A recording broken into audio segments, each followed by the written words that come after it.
Hello, everyone. Welcome back to another episode of this fascinating series on Mount Sinai in Arabia. This is Fadi. And if you've been watching the previous episodes, you would have noticed that we have a dear brother here and a fascinating researcher, author. His name is Joel Richardson, who took the time actually to go and visit this location, took amazing photos, and now we are tying the pieces together using biblical passages along with these images to support this notion that the site that we have been discussing with you is, with a great possibility, is the location of the real Mount Sinai. Brother, thank you so much. We are really honored and blessed to have you here. Thank you for the amazing research that you've done, for all the imagery that you've shared, and also the explanation that go along with it. Last time we talked about the altar and the plateau, and the notion that Moses and the elders went up to the mountain, and then it was a two-tier trip. One tier where they ate basically with the Lord, the elders, and then Moses went up to the next tier, and the images were fascinating. What are we going to cover today? So we're going to kind of continue this discussion. I actually want to start by telling a little bit about the story of when I first went, because the first time that I went, I found a very unique discovery. I just stumbled upon it because, again, I'm not an archaeologist and didn't really know what I was doing, but it was really a pretty profound discovery. So I want to just start with a picture of the mountain. This is the first time that I saw the mountain in the daylight. And let me just say this. So as we were coming in the first time, we flew into Tabuk. It was pretty late at night. I want to say like a 10:30, 11 o'clock arrival in Tabuk. And the way that we had planned it was we wanted to kind of go in quietly. Portions have been fenced off, and of course we didn't want to just violate that. But it's such a large area. It's not like everything's fenced off. And we had heard that only a week or so before we were there were some Bedouins that were harassing some visitors, actually shooting at them. So it's kind of a situation, this was a few years ago, where one day you could go and the Bedouins would be very friendly. But then someone else would report the next week they just ran into a bad character. And so we just didn't want to take any chances. We didn't know what we were getting into. We had heard all kinds of stories. So essentially we drove in the middle of the night. And what we were trying to do is find the valley that's right in front of us here, this sort of dark valley. We wanted to sort of slip in that valley real quietly, park our vehicles, and actually get up before Fajr, before the Bedouins got up to pray. Is this a road, by the way, that man-made? It's not. It's it looks like it's bulldozered, but it's amazing because it looks like then maybe water stream will go down this area. Yeah, it's a washout. In fact, this valley that you're looking at is probably, I'm going to say, about 6 football fields across. Wow. It's huge. It's hard. It's hard to capture the scope of what we're looking at. Right. So we were trying to just get in quietly, not disturb anybody, and get up before anyone even woke up, start hiking, okay? What happened is we, again, in the dark, because this is out in the middle of nowhere, we essentially parked in the wrong canyon. So what that means is we got up and we started hiking, and after about an hour, we kind of got over this ridge and then realized, oh, this is not Mount Sinai, it's the next mountain over. So now we had to hike back down across this valley and then up. So we really wasted almost 2 hours of hiking. That's time, that's energy, that's water, that's just stuff that we hadn't really prepared for. We had wanted to get up all the way to the top. Okay, so as we're walking across this valley, we're already, again, a couple hours into the hike. So we had kind of spread out. There were 6 of us, and some people were 100 yards up ahead of others, and I was just kind of by myself.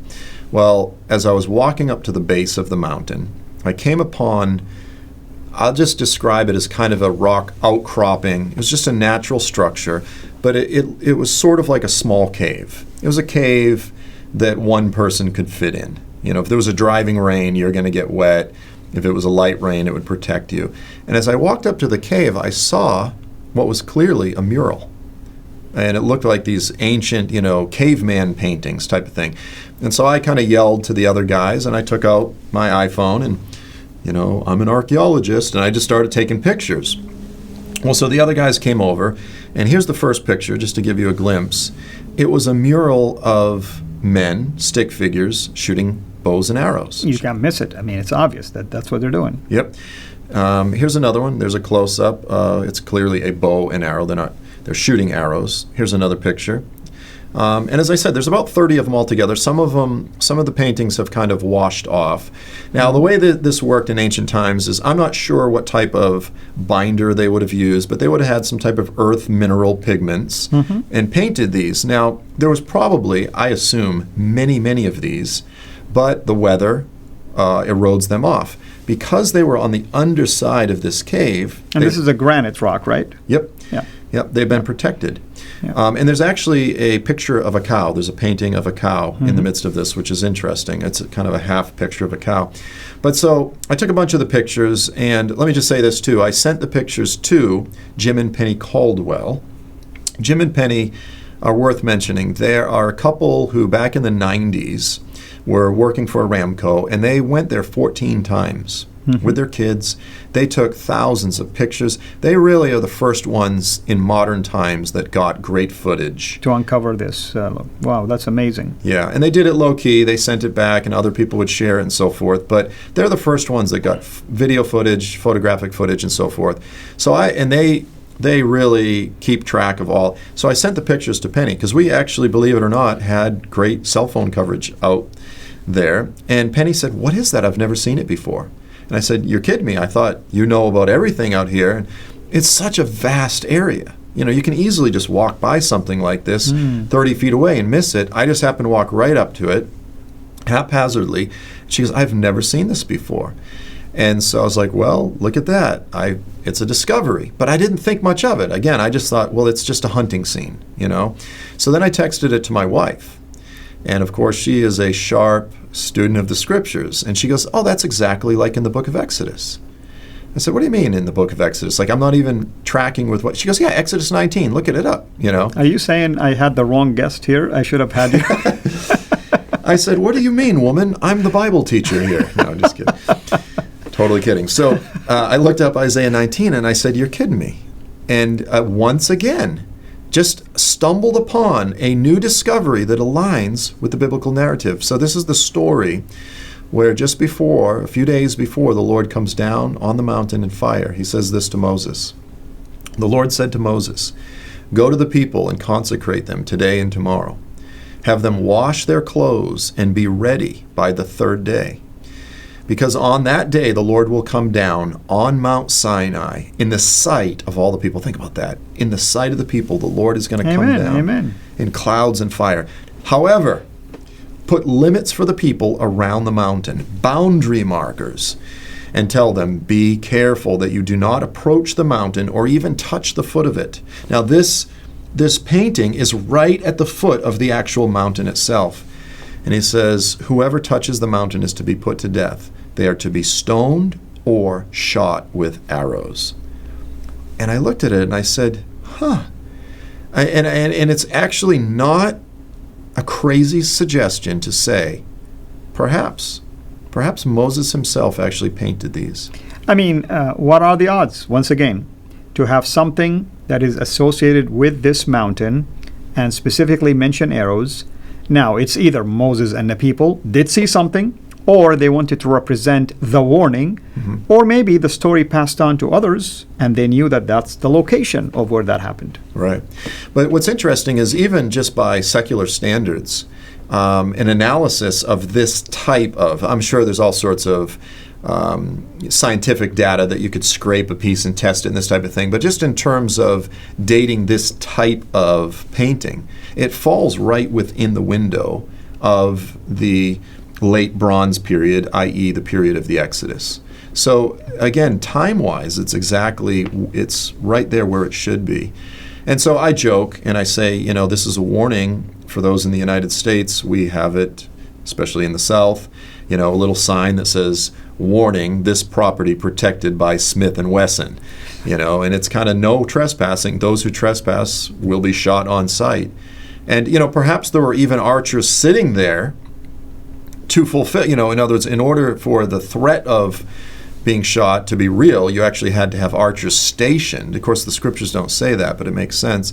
But who knows? It's just... That's what I'm saying. I mean, did they see angels, maybe? Who knows? I mean, why the use of arrows? I mean, what's the purpose here? Yeah. There's another thing, too, actually. I'll mention this. I don't have the pictures. But when we went back, we found another bunch of paintings not too far from this. And it's just a small mural. And what you have is this big cluster of people, and then below it is another several people. They're much, much larger. And it really looks like, again, in very crude, primitive type of paintings, it looks like someone is trying to paint a battle. But one group are smaller, and the other group are giants. Now you go, okay, so how would that fit within the biblical narrative? Well, in a previous program, we discussed how the Israelites fought the Amalekites. Mm-hmm. Well, if you listen to biblical scholars like Dr. Michael Heiser, they'll say... Amalekites are giants, maybe, people, or... The Amalekites actually had connections to the Nephilim and the Anakim and all these different... And they may some have will been say giants. The word Amalekite comes from the Arabic word Amalek. Giants is kind of like taken from Amalekite, It's possible that that's the origin of it, Mm-hmm. Now, some will argue it may not mean size. It means maybe social status. Who knows? Yeah. Right. Yeah. I'm both short and socially small. But yeah, so I mean, it's just point after point after point. And what's wonderful about this, and I like to emphasize this, is if haphazard Joel can just stumble up with a backpack and an iPhone, first time show up, walk up to a thing and find a painting which might have profound biblical historical significance. Can you imagine what's going to happen when the Saudis give the permits and the biblical scholars and the Muslim scholars and Jewish scholars come in and carefully start combing through this region and so forth? I'm convinced, as I've said multiple times, this is going to become the single greatest historical, sacred, biblical, archaeological site that certainly in our lifetimes, if not in history. It's a treasure trove of discoveries. Amen. Amen. Fascinating, of course. So, as always, brother, what is next? Next, we're going to jump into the golden calf altar. We've looked at the altar of Moses, the pillars next to it, the cave of Elijah, the archers. We've looked at a lot of different things, but one of the more profound evidences is the golden calf altar. You've held the man. We'll see you next time. God bless. Thank you so much for taking the time to watch this video. We can't make these quality videos without the help of partners like you. So please consider becoming a Patreon supporter today at patreon.com/CIRA International. I want to make sure you always get notified when we release a new video. So please click the bell to be notified, and of course, make sure to subscribe to this channel. If this video was helpful to you, please click the thumbs up. Thank you.